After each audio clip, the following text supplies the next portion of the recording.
वित्त मंत्री जी, जब आप किसी परिंदे को उड़ते देखते हैं तो वो आसमान पे नहीं देखता। कभी देखा आपने कि परिंदा आसमान की तरफ देख रहा है? और जो पशु, जो जानवर जो नीचे जमीन पे हैं, कभी उनको देखा है कि वो आसमान की तरफ देख रहे हैं? कभी नहीं देखा ना। क्यों? क्योंकि असलियत जमीन पे होता है। आप लोग आसमान की तरफ देखते हो, फेंकते हो, सपने फेंकते हो, सपने दिखाते हो। जमीन को देखिए, हिंदुस्तान की जनता के हालात को देखिए। जो एक महिला वो ये सोचती होगी कि मेरा कल क्या होने वाला है, उसके बारे में तो आपने सोचा ही नहीं। और फिर दूसरी बात कि हिंदुस्तान को मैं समझता हूं जैसे हमारे घरों में परिवार है, हिंदुस्तान भी एक परिवार है।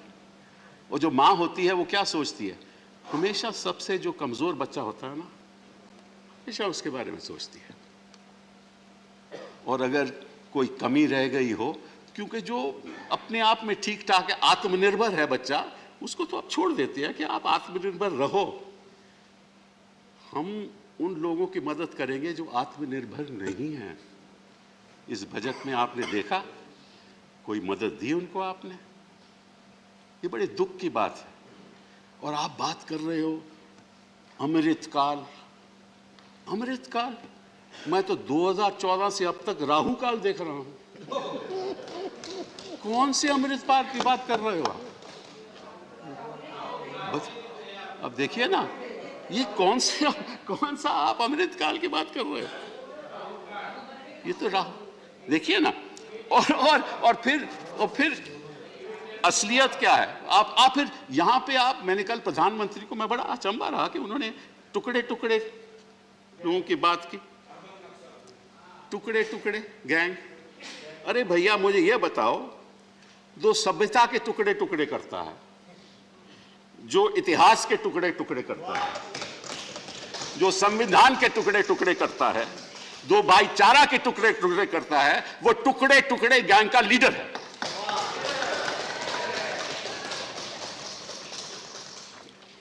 तीसरी बात, आपने ये जो पेट्रोल पे जो अपनी एक्साइज ड्यूटी लगा रखी है इतने सालों में, और आज भी लागू हुआ है, डीजल पे एक्साइज ड्यूटी लगा रखी है। मैं आपके द्वारा, आपके माध्यम से जनता को ये बताना चाहता हूँ कि 2014 में पेट्रोल का जो कीमत था पर लीटर वो 71 रुपया था, और जनवरी 2022 में वो 95 रुपये है।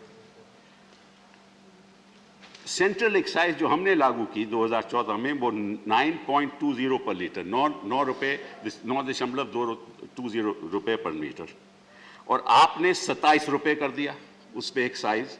कितनी बढ़ोतरी हुई? 203%, 203%। डीजल पे 55 रुपये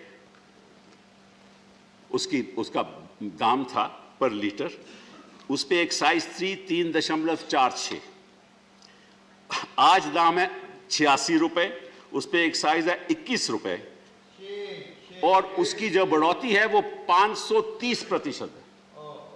530% बढ़ोतरी। और मैं सोच रहा था, क्योंकि आजकल यहां औरंगजेब की बात बड़ी होती है, तो मैं इतिहास को देख रहा था, और इतिहास में मुझे ये पता चला कि एक शख्स जो हमेशा, हाँ, जजिया की बात हो रही है, जो अहमद शाह था, 1414 में सबसे पहले जजिया उसने लागू किया। उसके बाद अकबर आया, एम्परर अकबर आया, उसने उसको खत्म कर दिया। फिर औरंगजेब आ गया, उसने दोबारा 1679 में लागू कर दिया। और उसने ये कहा कि जो वंचित लोग हैं, जो अनएम्प्लॉयड लोग हैं, उस पर लागू नहीं होगा, जो गरीब लोग हैं उस पर लागू नहीं होगा, जो हमारी रक्षा करते हैं आर्मी के लोग, उस पर लागू नहीं होगा। ऐसा औरंगजेब ने कहा। और आप बात करते हो औरंगजेब की, ये तो औरंग से भी बदतर बात है कि आपने सब पे लागू कर दिया, वो भी 530% और 203%। तो मैं आपसे पूछना चाहता हूं कि आप किस दिशा में जा रहे हो? आपको इतना मालूम नहीं कि जो हमारा गरीब आदमी है और जो मिडिल क्लास भी है, वो जो स्कूटर पे जाता है, जब उसको 95 रुपए 100 रुपए देना पड़ता है, उसको क्या तकलीफ होती होगी। और आप बात करते हो डिजिटल इंडिया की, आप बात करते हो कनेक्टिविटी की, और जहां तक एजुकेशन का सवाल है, मैं कुछ और बातें आपसे सामने रखना चाहता हूं कि इस देश में कितने ऐसे लोग हैं जिनके पास सुविधाएं हैं कि वो कनेक्टिविटी के द्वारा शिक्षा प्राप्त कर सकें।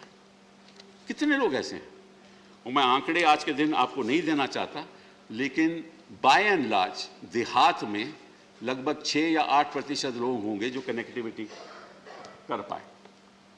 2 साल से बच्चे स्कूल नहीं जा रहे, और आप कह रहे हो कि आप टेलीविजन चैनल्स खोल दोगे, प्रोग्राम बना दोगे।